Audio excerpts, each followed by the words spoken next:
The first five-star has officially been given out in the 2025 class. Why the tag, though, is just the beginning of big moments for this player. And it's Combine Week in the NFL, so we take a look at some 2024 prospects who could one day make headlines at the NFL Combine. Plus, visits are back in business, and West Coast schools are taking full advantage. A complete breakdown as the college football recruiting show starts right now.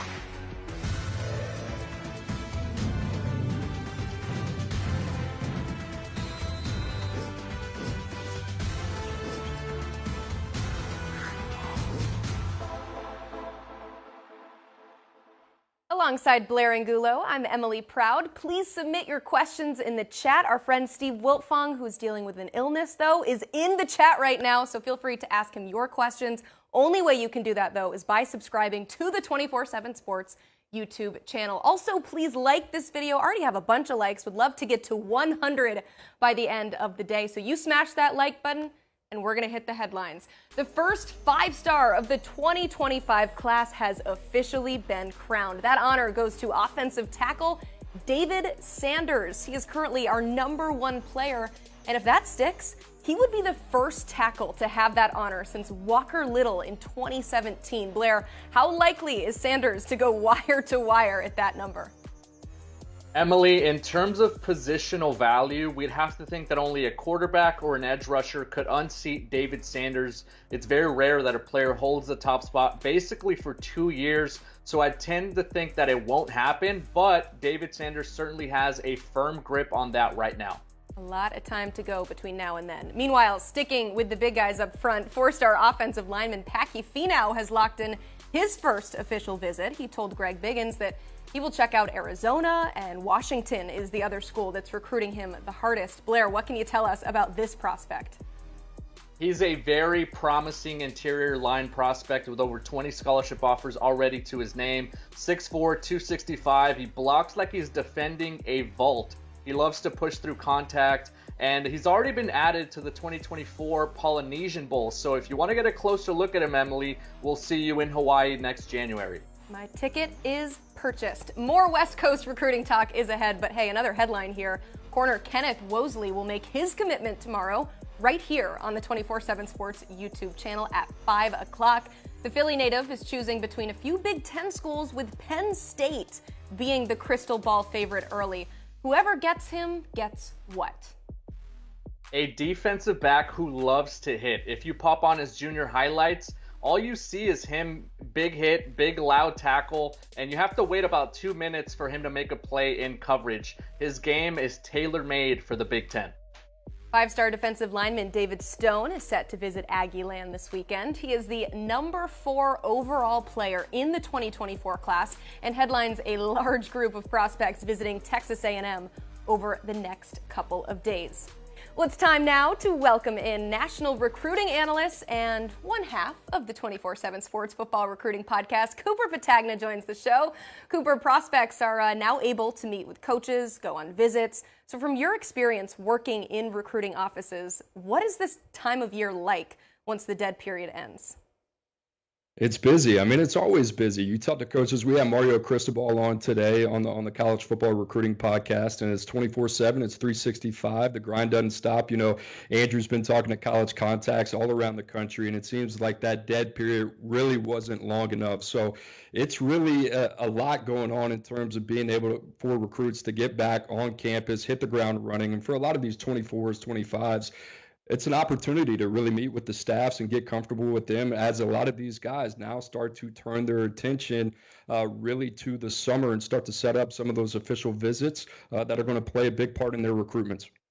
All right, quite a few prospects taking visits over the next few weeks. So let's go back to one of those, and David Sanders. He has, of course, a ways to go with his recruitment, but currently has some trips set up to Florida. He's going to South Carolina, also plans to get out to Georgia, Ohio State, and Alabama. Some pretty decent programs there. As far as what kind of player he is, though, Cooper, what prompted you and the rest of the team to give him that 5th star? Well, we felt really comfortable, and as Blair kind of alluded to, he's got elite traits. And seeing him at the Under Armour Combine in Atlanta this past weekend, this was a guy. He showed up. He was 6'5", 3/4, 249 pounds, but he had a 6'9" wingspan. And then he showed up and he played really well in the one-on-one portions of the events against Alabama commit Sterling Dixon, who was a year older than him. So you take that into consideration. There's a lot to like there. But yes, we know the frame is an area where he's going to have to improve and add weight over the next 2 years before he gets to college. But this is a guy, in terms of the feet, the body quickness, and the twitch, you can't teach what he has. So he's got elite physical traits. And look, going wire to wire is the number one. That's a very difficult thing to do, as Blair alluded to earlier. But if you had to bet on a guy, this would be the kid. He kind of reminds me of Josh Connerly, who signed with Oregon in 2022. I don't think this guy's floor is any lower than dropping outside of the top 10. He's a pretty clean prospect. Yeah, an impressive specimen on the offensive side of the ball. On the defensive side of the ball, Coop, David Stone is a 5-star prospect in the 2024 class. A&M gets their shot to make an impression this weekend, but you've got the likes of Arkansas, Wisconsin, Michigan State, Oklahoma. They're all vying for his signature. What makes him such a coveted prospect? Well, Texas A&M, they got all the infinity stones, right, with all those defensive linemen. But he kind of reminds me of DJ Hicks, the former 5-star who signed with Jimbo Fisher and Texas A&M this past cycle. But here's a guy, he can play 3-tech, 1 technique, 6'3", 270 pounds, another guy with a 6'9" wingspan, explosive. He played on a defense at IMG Academy that was littered with talent at every level of that defense, and he was a guy who just kept showing up on tape. One of the better defenders there, one of the best defenders in the country, a top 5 rated player for us. The quick twitch explosiveness, he can beat you with speed, quickness, and power. That's really hard to find for guys that can not only play the run, but can give you a little bit of pass rushing upside on the interior defensive line as well. So I think he's really unique in those areas. How about 2024 4-star athlete King Joseph Edwards? He's set to visit Miami this weekend. That's per our Gabby Urrutia of Inside the U. What stands out to you when you put on his film? Well, he can do a little bit of everything. You know, he's a 3-4 outside linebacker, stand-up guy. Kind of reminded me of B.J. Ojolari a little bit. It's got some Marvin Jones from the University of Georgia as well, but he is so smooth in his pass rushing set. I love this guy off the edge, and you talk about his ability to go speed to power. I still think he needs to improve there from a play strength standpoint, but the athleticism really stands out. And listen, if you're going to build the foundation of a player, you got to start with the feet up. I love everything that King Joseph Edwards brings to the table. He's really going to benefit from being at a SEC or Power 5 strength conditioning program. There's a lot to like about him. I think this dude, as well as a lot of the other guys I was talking about earlier, I mean, these are guys to bet on. I know we're early on them, but there's a lot to like with these guys. It's early right now in the state of Mississippi, but you're betting on Kamarion Franklin being the top-rated player in that state. A number of other programs in the SEC are also after his signature. Ohio State's involved, Mississippi State, Florida, a few others. Very talented player in this cycle. What makes him special, Coop? He's a big physical dude, man. I mean, out of the state of Mississippi, that's kind of the only way they make him there. 19 sacks as a junior, super productive off the edge. I think this is a guy right now, 6'4", 3/4, 261, that range. We got him measured last year. He's going to be a big guy. He's probably going to move inside at the next level, scheme dependent. I don't think this is going to be a guy that's going to play at the edge, but I really love his pass rushing upside on the interior. He's long. He's a reactionary athlete. He can play in space. He doesn't look like he is a fish out of water there. So we talk about it, right? A lot of these guys, they all have the physical traits that you're looking for. They put it on tape as well. I think this is a guy with a big up arrow right next to his name. Love the analysis as always. Thank you, Coop. Thank you. Oh, hello. I'm Josh Spate. While I got you here, I want to thank you for watching the 24/7 Sports YouTube channel, but also ask you, dare I challenge you, 85% of you are still unsubscribed, which makes you all losers. We're in an office where management has fallen 20 times in a row in ping pong to me. We have enough losers around here. Be a winner. Click the subscribe button, like the video, and keep this stuff free of charge. The NFL Combine is underway in Indy. The players participating now were once, of course, high school prospects themselves. So Cooper and Director of Scouting Andrew Ivins take a look at 2024 prospects who could one day shine at the Combine? NFL Combine is officially underway in Indianapolis. And Drew, it's that time of the year. It's one of our favorite times of the year. Now we just get to evaluate some of the top prospects, not only at the NFL level, but for us, it's a really good exercise to take a look at some of the best prospects in the country. And who are we going to be talking about 3 to 4 to 5 years from now when it's their time to shine at the NFL Combine? And let's talk about one of the best players in the country in the class of 2024. That is linebacker Sammy Brown, a three-sport athlete, a guy that gets it done on the wrestling mat, track and field, football as well. He does everything. He is the highest-ranked linebacker since Harold Perkins. That guy turned out pretty good. Yeah, and the bench press is always everyone's favorite event, or one of the favorite events at the scouting combine. How much iron you can move, and I think Sammy Brown is built for that. I mean, you go through this kid's social media, it is a clip after clip of him in the weight room.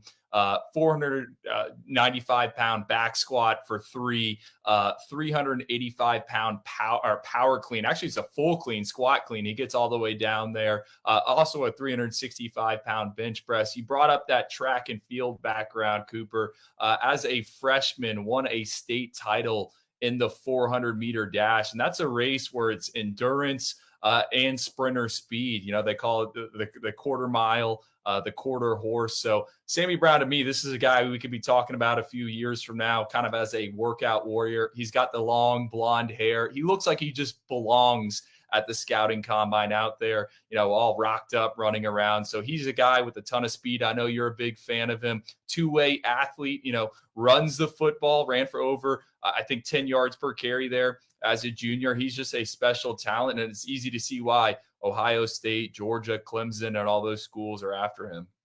He's got some Brian Bosworth vibes, right? A beautiful head of hair. Guy can do a little bit of everything. All right, from Georgia now to Nebraska, who over the last 2 years has put out some of the biggest freaks. Malachi Coleman last year, who will be playing for Matt Rule on Saturdays. But another one coming out of a 8-man football league, tight end Carter Nelson.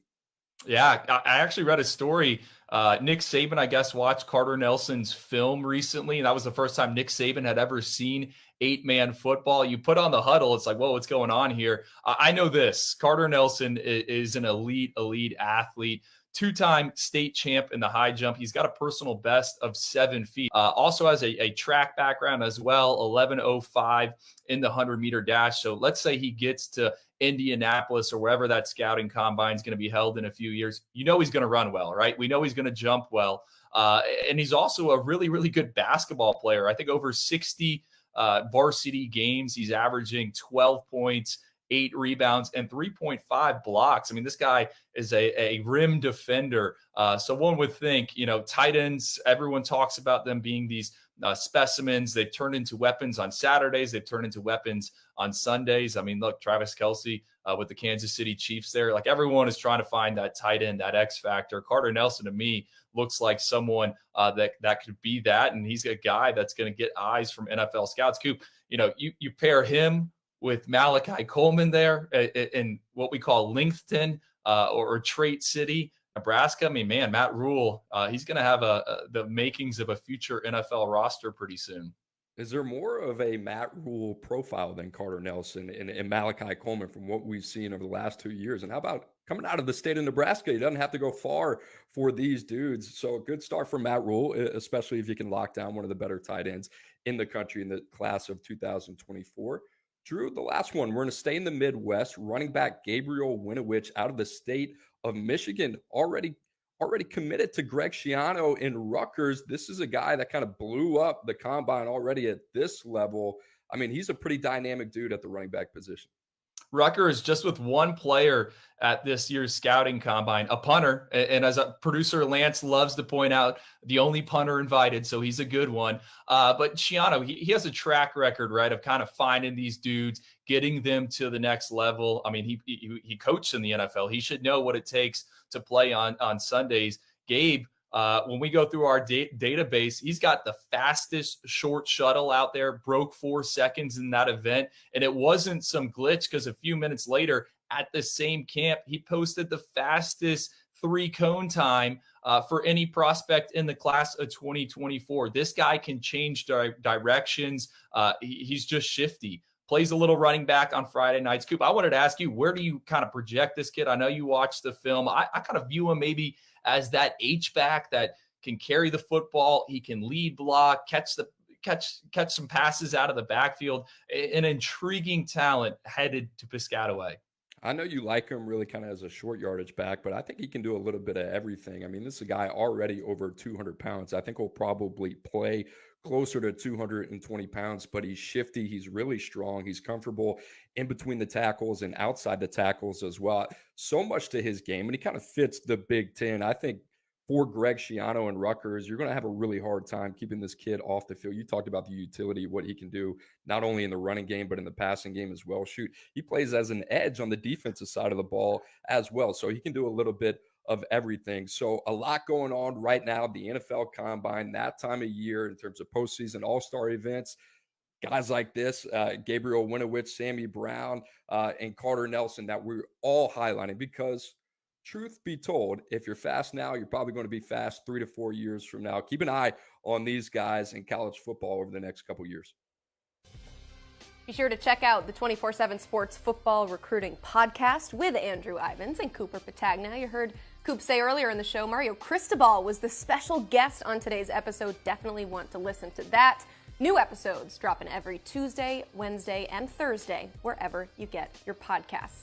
Well, let the floodgates open. Visits are back in session, and the West Coast will be buzzing this weekend. So let's head out that way and welcome in Brandon Huffman. Huff, the Ducks have done pretty well in the state of Washington, to say the least, and they already have a 2024 commitment from four-star tackle Fox Crater, and a large Washington contingent will actually head to Eugene this weekend. So who should we have our eyes on in that group? Yeah, there's a couple of guys in the 2024 class that Oregon offered last month in the month of February, and they're both from Tacoma, Washington. You know, Tacoma's only about 30, 40 minutes from the University of Washington campus. One already has a Washington offer. One is on the cusp of getting a Washington offer, but Oregon's going to get first crack at him this weekend. That is running back Ontario Latin Henley out of Washington High School in Tacoma, and then Marquise Thorpe Taylor out of Mount Tahoma High School in Tacoma. Both of those guys will be visiting this weekend, both 2024 prospects who continue to ascend up the rankings. Thorpe Taylor comes from a school that's not been necessarily known for its talent, whereas Latin Henley played his freshman year at Eastside Catholic, was overshadowed a bit by senior at that time, JT Tuimoloau. He then left Eastside Catholic, ended up at Washington High School, had a big junior season. He's off to a really good start this offseason, and then got that offer from the Ducks. They like him as an athlete. He can play a little bit of everything. But he will head down there this weekend. I like where Oregon sits with him. It wouldn't surprise me if he committed to the Ducks at some point this spring. Maybe not ready to put the crystal ball in yet, but I think Oregon's done a great job with him. And then Thorpe Taylor, the offensive lineman, again, mentioned that his school hasn't necessarily produced a ton of talent, but he's got a player that played at his school who's actually starring at another school in the state of Oregon right now, Talais Falonga, who was an all Pac-12 offensive lineman at Oregon State, the last scholarship player from the Pac-12 out of that school. And then one of the top 2025s in the Pacific Northwest. He's actually from the state of Virginia, moved out to Washington, actually not too far from me, to Auburn Riverside High School, got his first offer from Oregon. That's Jonathan Epperson.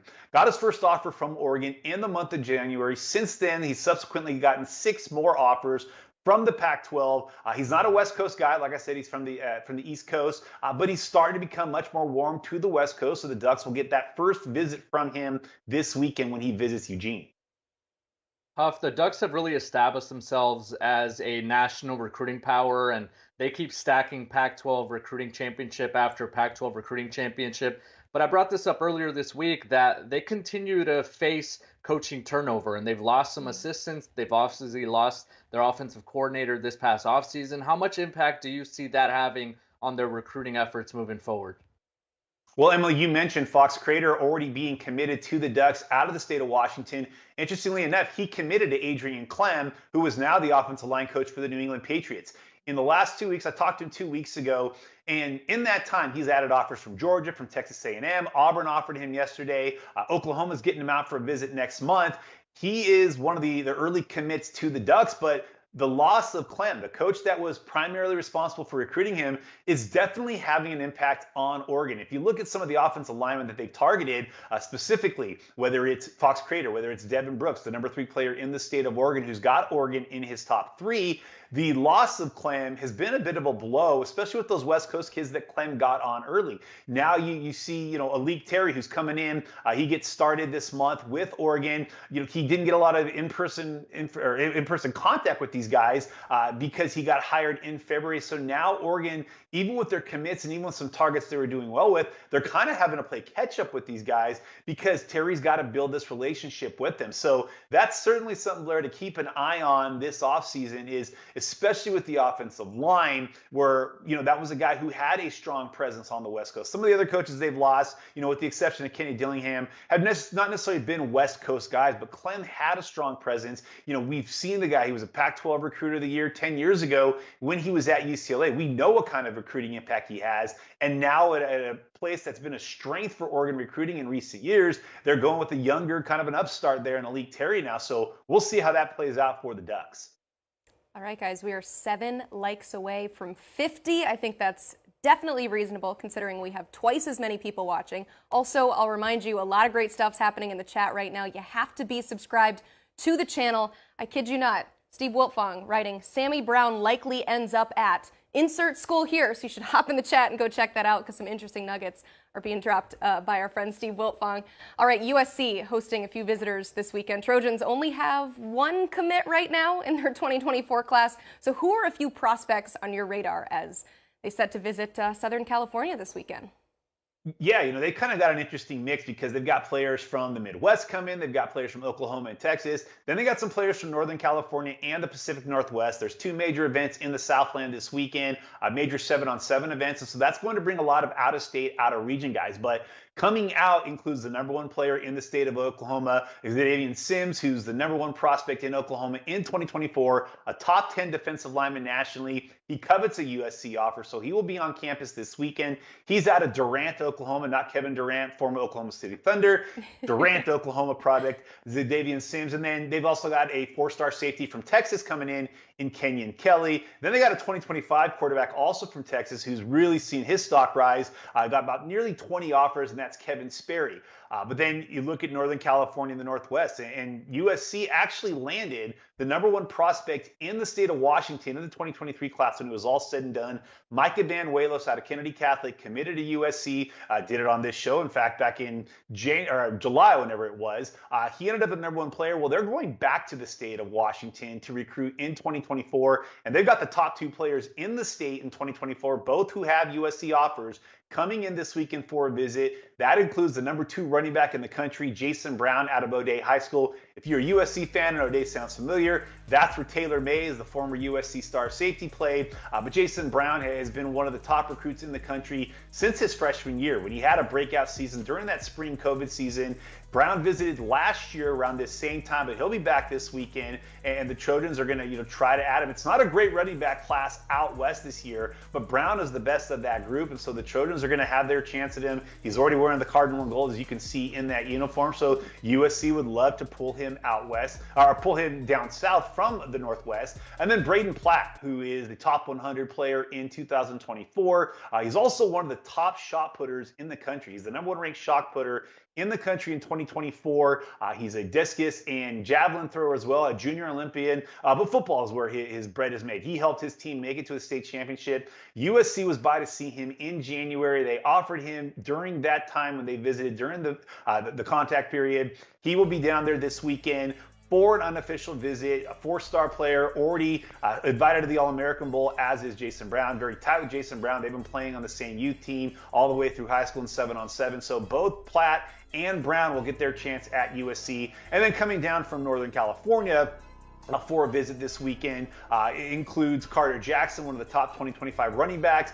He's out of the Sacramento area, Granite Bay High School, and then some other prospects that are worth noting in the 2026 class. Ansu Sano, who's out of Lake Ridge High School in Lake Oswego, one of the top 2026 prospects out west. He's actually teammates with the current USC commit, Joey Olson, his 2024 tight end teammate, already committed to the Trojans. And then Brock Harris, who I know Blair's very high on. He's potentially one of the top 2 or 3 players in the state of Utah in 2026. Already has a number of offers. He will be in Los Angeles this weekend as well. A lot of recruits will be out at USC, and I think the fans across town at UCLA are probably clamoring, wondering why they're not recruiting high school players at that same clip that USC is, but they will have some high schoolers on campus this weekend in Westwood Huff. Hey, if it's any consolation, it's not just the fans that are wondering, Blair. We've been wondering that for years if UCLA is going to recruit high school players. They got a few of them coming in this weekend. One player who's actually got a very unique tie to UCLA that'll be visiting is Graham Kapowski, Washington receiver Malachi Durant. Now, why is his story unique? Well, for one thing, his grandfather was a longtime head coach at Rainier Beach High School in Seattle. Shortly after he was let go by the University of Washington, Rick Neuheisel joined Mark Haley's staff as the quarterback's coach as a volunteer assistant for 2 years. Well, Rick's son Jerry is now the receivers coach at UCLA, and he's the one recruiting Malachi Durant. So there's a unique connection there. But then also Lavelle Durant, who is Malachi's father, is a quarterback trainer, and he's been training Dorian Thompson-Robinson for about 7 years. Started training him in 2016 when Dorian was still playing receiver at Bishop Gorman. Obviously, Dorian just wrapped up a star-studded career at UCLA. So Durant will head there this weekend. It would not surprise me if the Bruins ended up pulling the trigger on an offer. Another player that they're keeping a very close eye on that could be in contention for an offer this weekend is Logan Saldati out of Palma High School in Salinas. His former teammate Noah Pulaii is now offensive lineman at UCLA, should be in the rotation this year. But Logan has long coveted a UCLA offer as well. They picked up their recruitment of him. He will be in town this weekend for a visit, one of the top players in that part of Northern California. When you think Northern California, there's so many different layers to it. There's Sacramento, there's the East Bay, there's the San Francisco Bay, there's San Jose, and then there's that little part, Santa Cruz, Salinas, that little area. And not a lot of players get recruited. However, there was a 4-star player from there last year, Neziah Hunter, who went to Cal. Cal is trying with Saldate, but he really is interested in UCLA, so he will be there for a visit. And then another name that people that follow UCLA recruiting may want to keep an eye on, Kellen Ford. He's a 2025 tight end out of Danville, Monta Vista High School. He comes from a high school that's produced Zach Ertz, Eric Kromenhoek, who played at USC. But Kellen Ford's the next in line at Monta Vista. His sister signed to play volleyball, beach volleyball at UCLA back in November. She will be a freshman at UCLA. Both his parents were Pac-12 athletes themselves, but his sister's going to be in Westwood, getting there a little bit early, and that could give UCLA an advantage. He's also got some ties to Luke Duncan, playing in the same 7-on-7 program with them. But UCLA will have some guys that have connections to the school in town this weekend. We'll see if a few more offers go out as a result of that. That's it. One more California school. All eyes on Justin Wilcox to get the Cal program back on track. They haven't had a winning record since 2019 and have not finished inside the top 50 in the last 2 cycles. So a strong class is, of course, of the utmost importance in 2024. So, Huff, how crucial are these first few visits for Cal to really get things rolling? Oh, they're huge. I mean, if you look at their 2020 class or 2021 class that came in after a pandemic, they actually had a junior day the final weekend in January, ended up having their best class ever under Justin Wilcox. And now this weekend, they will have their junior day with a host of players from Northern California, but also some players from all around Southern California and nationally as well. The big thing for them will be the 2 local prospects they're bringing in from Oakland Fremont, Sefo Cuilo and then Naki Tuyoki, who is both of them are linebackers at Fremont. The Bears would love to keep those kids home. They've got some good 2025 prospects from the Bay Area coming in as well. Julian McMahon, who I mentioned Monta Vista earlier, a 2025 running back, as well as his crosstown rival, Marco Jones, a 2025 linebacker from San Ramon Valley. They've got a couple of commits to other schools in Kingston Lopa, who's committed to Arizona but plays for former Cal Bear and Saquon Thompson, and Haas Hejny out of Texas, who's committed to Duke. He will be visiting. And then they have 2 of their own commits, Camden Jones out of Pasadena Maranatha, a 2024 tight end, and then Jojo Solis out of San Bernardino Aquinas, a 2025 commit. So Marshall Charrington, Benji Palu, and Justin Wilcox, that whole recruiting staff to Cal, hoping for a big weekend. Love it. Thank you so much, Huff. Appreciate the time. All right, let's answer one viewer question here at the end. It's a good one. Tyler asking, does recruiting change at all for Pac-12 schools if SMU and San Diego State end up joining the conference? I think it does. Obviously, it would allow some of these Pac-12 schools to go into a place like Texas, right, and recruit to the conference and to recruit that player and say, hey, you can still play some road games at SMU, and you're going to be able to have a chance to play in front of family and friends. So it's going to expand their horizons a little bit. San Diego State, SMU, not the sexiest names, but I think it does broaden their recruiting scope in a way.